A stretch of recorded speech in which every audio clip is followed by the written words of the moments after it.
Hello வணக்கம். நான் உங்கள் இராக்கெட் ஜாய்லஸ் கிரிட்டிக்ஸ்ல இருந்து நாம இன்னைக்கு பார்க்க போற படத்தோட ரிவ்யூ எதுன்னு பாத்தீங்கன்னா, தியேட்டர்ல உற்சாகமா ஓடிட்டு இருக்கிற ஜெயிலர் படத்தை பத்தி தாங்க.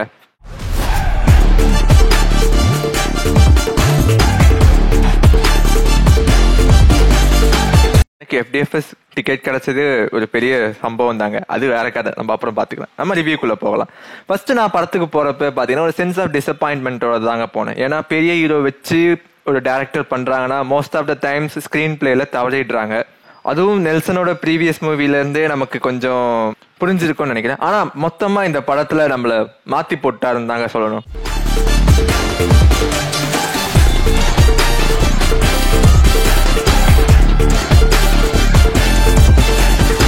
இன்னைக்கு இன்னொரு ஹாப்பி நியூஸ் என்னன்னா, rocket ஜாய்லஸ் கிரிட்டிக்ஸோட Instagram page 500 followers reach ஆயிருக்கு. அண்ட் இன்ஸ்டாகிராம் பேஜை ஃபாலோ பண்ற அனைத்து ஃபாலோவர்ஸ்க்கும் என்னோட நன்றிகள். நம்ம யூடியூப்லயும் கண்டினியூஸா வீடியோ போட்டு சப்ஸ்கிரைபர்ஸ் இன்க்ரீஸ் பண்ணுவோம் கண்டிப்பா. நெல்சனோட ஹோம் கிரவுண்டே பாத்தீங்கன்னா பிளாக் காமெடி, ஒரு இன்ட்ரோவர்ட்டான ஹீரோ.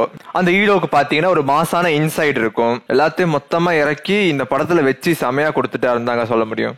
ஃபர்ஸ்ட் ஹாஃப்ல ஒரு பெரிய பேங் ஆன், அதுக்கப்புறம் செகண்ட் ஹாஃப்ல பாத்தீங்கன்னா கொஞ்சம் லிட்டில் லேக் இருக்கும். பட் பரவாயில்லன்ற மாதிரி தான் நமக்கு ஃபீல் ஆகும். ஏன்னா ஒரு செகண்ட் கூட நமக்கு போரே அடிக்காம நெரட்டிவே ரொம்ப சூப்பராகவே கொண்டு போயிருப்பாங்க. இந்த டிசீஸ் வந்தவங்க பூனை குட்டி மாதிரியே இருப்பாங்க. புதினா சட்னி இல்லையா? அதான் இவ்வளவு இருக்குல்ல, இத சாப்பிடுங்க. படத்தோட ஹீரோ நம்ம சூப்பர் ஸ்டார் ரஜினிகாந்த் தாங்க. அவரை பத்தி என்னங்க சொல்றது, மனுஷன் மொத்தமா இறங்கி சம சம்பவம் பண்ணியிருக்காரு. அதுவும் நமக்கு நெல்சனோட ஹீரோனாலே எப்படி இருக்கும், ஒரு இன்ட்ரோவர்ட் கேரக்டர் இருக்கும். அது கூட சேர்ந்து தலைவரோட மாஸ், எமோஷன்ஸ், சில ஐகானிக் மொமெண்ட்ஸ் எல்லாம் சேர்த்து வச்சு ஒரு பவர் பேங்க் கொடுத்தாருன்னு தாங்க சொல்ல முடியும். அதுவும் சில சீன்ல எல்லாம் பாத்தீங்கன்னா அவர் தன்னை ஒரு புது ஆக்டிங் டச்ல பாக்குறப்போ உங்களுக்கு இன்னும் வயசாகல அப்படிங்கிற டைலாக் தாங்க ஞாபகம் வரும். திடீர்னு புலியா மாறுவாங்க.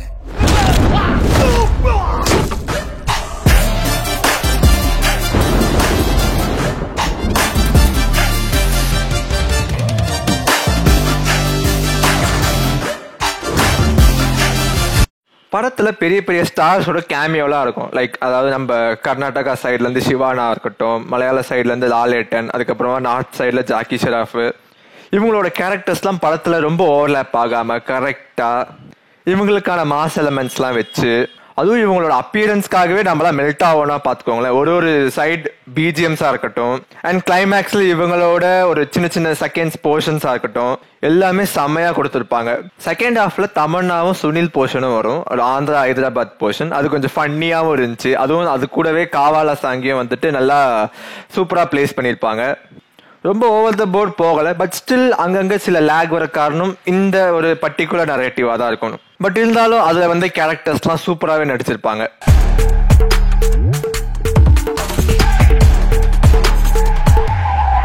ரஜினிக்கு வில்லன்றப்போ ஒரு பவர்ஃபுல் கேரக்டர் தான் வரும்னு நினைச்சிட்டு இருந்தோம். ஆனா விநாயகனை வந்துட்டு வில்லனா போடணும்னு நினைச்சது ஒரு குரூசியல் சாய்ஸ் தான். பட் அதை வந்துட்டு நமக்கு டவுன் சைடா கொண்டு போகாம இவரை தாண்டி இந்த ரோலை யாருமே பெஸ்டா பண்ணிருக்க முடியாது அப்படின்ற அளவுக்கு சரியான எக்ஸ்பிரஷன்ஸோடவே நடிச்சு கொடுத்திருப்பாரு. அண்ட் இவரோட கேரக்டரைசேஷனுமே பாத்தீங்கன்னா செமையா போர்ட்ரே பண்ணிருப்பாங்க. ரஜினிக்கும் விநாயகனுக்கும் ஒரு கான்ஃபரன்டேஷனுமே ஃபேஸ் டு ஃபேஸ் சீன்ஸுமே பாத்தீங்கன்னா நல்லா சூப்பரா எடுத்திருப்பாங்க. பிக்சரைசேஷனே செமையா இருக்கும். ടൈഗർ മുത്തുവേൽ പാണ്ഡ്യൻ ഫസ്റ്റ് ടൈമാണ് എന്റെ ജീവിതത്തിൽ ഒരുത്തൻ എന്നെ ബ്ലാക്ക് മെയിൽ ചെയ്യണത്. வெட்டணும், துடிக்க துடிக்க வெட்டணும். ரஜினிக்கு பாத்தீங்கன்னா ஒரு பிளாஷ்பேக் சீன் செகண்ட் ஹாஃப்ல வச்சிருப்பாங்க. குட்டியா தான் இருக்கும். அதாவது அவரோட பவர் என்ன, அவருடைய ஒரு கெத்து என்னன்னு காட்டுறதுக்கு. அதுல வர அவரோட அப்பியரன்ஸா இருக்கட்டும், ஒரு யங் ரஜினி, ஒரு 3 முகம் ரஜினிகாந்த் அப்படிங்கறத வந்துட்டு லைட்டா நமக்கு அங்க கொஞ்சம் தூவி விட்டு ஃபேன்ஸுக்கு விஷுவல் ட்ரீட் தான் கொடுத்திருப்பாங்க. அண்ட் படத்துல மகனா நடிச்சிருக்க வசந்த் ரவிக்கு வந்துட்டு ஒரு தனி பாராட்டுன்னு தாங்க சொல்லணும். நான் நினைச்சேன் இவர் வந்துட்டு ராக்கி, தரமணின் படம்லாம் நடிச்சிட்டு இந்த மாதிரி ரஜினிக்கு பையனா நடிக்கிறது அவரோட ரோல் கொஞ்சம் சாதகமா இருக்காதுன்னு நினைச்சேன். பட் ஸ்டில் அவரோட ரோல் வந்துட்டு ரொம்ப பயங்கரமாவே இருக்குங்க. ஆல்சோ வைஃப் அவர் ரம்யா கிருஷ்ணன், குட்டி ரித்விக், அதுக்கப்புறம் மிர்னா மேனனா, ஃபேமிலியில வரவங்க எல்லாருமே அவங்கவுங்க போர்ஷனை நீட்டா பண்ணிட்டாங்க.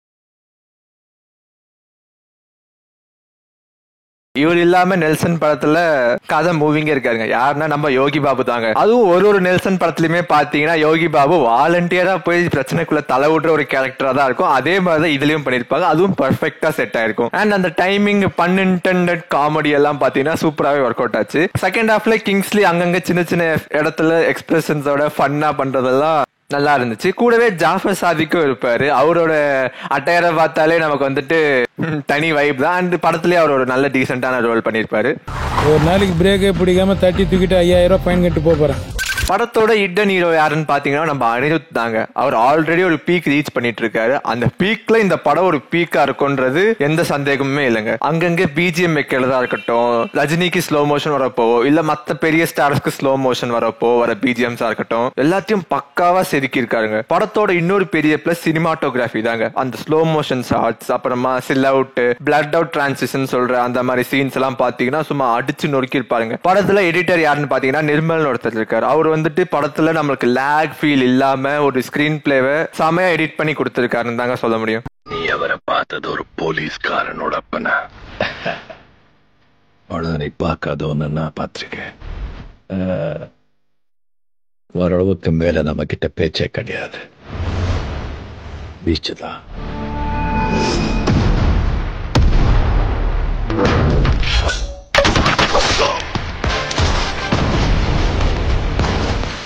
படத்தை எவ்வளவு சீக்கிரம் தியேட்டர்ல பாக்குறீங்களோ அது உங்களுக்கு நல்லதுன்னு தாங்க சொல்லணும். ஏன்னா படத்துல சில மொமெண்ட்ஸ் எல்லாம் பாத்தீங்கன்னா ரிவீல் மாதிரி இருக்கும். அதாவது இது ஸ்பாய்லர்னு சொல்லலாம். ஏன்னா இப்ப இருக்கிற கரண்ட் மீடியா பாத்தீங்கன்னா இன்ஸ்டாகிராம் மீம்ஸ்ல பாத்தீங்கன்னா அப்படியே spoiler first scene entry scene சொல்லிட்டு எல்லாத்தையும் அடிச்சு ஸ்டேட்டஸ்லயே பறக்க விடுறாங்க. சோ முடிஞ்ச அளவுக்கு எல்லாம் எவ்வளவு சீக்கிரம் போறீங்களோ அந்த ஸ்பாய்லர்ஸ் எல்லாம் வந்து தப்பிச்சுக்கலாம். சிம்பிளான ட்விஸ்ட் ரிவீல் தான். ஆனா அந்த சீன்ல நமக்கு எமோஷனலா கனெக்ட் ஆகுது. அது ரொம்ப முக்கியமான சீன்ஸா இருக்கும்.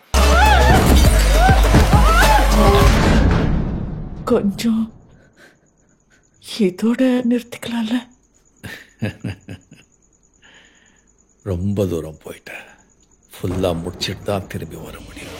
படத்துல நான் முக்கியமா பேசணும்னு நினைக்கிற சீன் எதுன்னு பாத்தீங்கன்னா இன்டர்வல் சீன் தாங்க. அந்த டிரைவ், அந்த ஃபைட், அதுல வர ஒரு ஃபைட் சீன், அது இல்லாம ரஜினிகாந்தோட ஆக்டிங்க்கு ஒரு சம தீடியான சீனுங்க. அது இட் வில் பி லைக் நமக்கிட்டயே பேசுற மாதிரி இருக்குங்க. அது லிட்டரலி ஐ வாஸ் லைக் அவரோட ரேஜ் வந்துட்டு எனக்கு பாஸ் ஆன மாதிரி ஒரு ஃபீல் கிடைச்சதுங்க. கிளைமேக்ஸா இருக்கட்டும், ப்ரீ கிளைமேக்ஸாவும் இருக்கட்டும், ரெண்டுமே டீசென்டா பக்காவா கொடுத்துட்டாங்கன்னு தாங்க சொல்ல முடியும். மாஸ் கூட சேர்ந்து ஒரு எமோஷனல் கிளைமேக்ஸ்னு சொல்லலாம். படத்துக்கு ஏகப்பட்ட கிளாப் மொமெண்ட்ஸுங்க. அதுவும் கிளைமேக்ஸ்ல எல்லாம் பாத்தீங்கன்னா கூஸ் பம்ப்ஸ் தான். ஃபுல்லா அப்படியே கூஸ் பம்ப்ஸ்லயே தான் எல்லாரும் உட்காந்துட்டு இருப்பாங்க.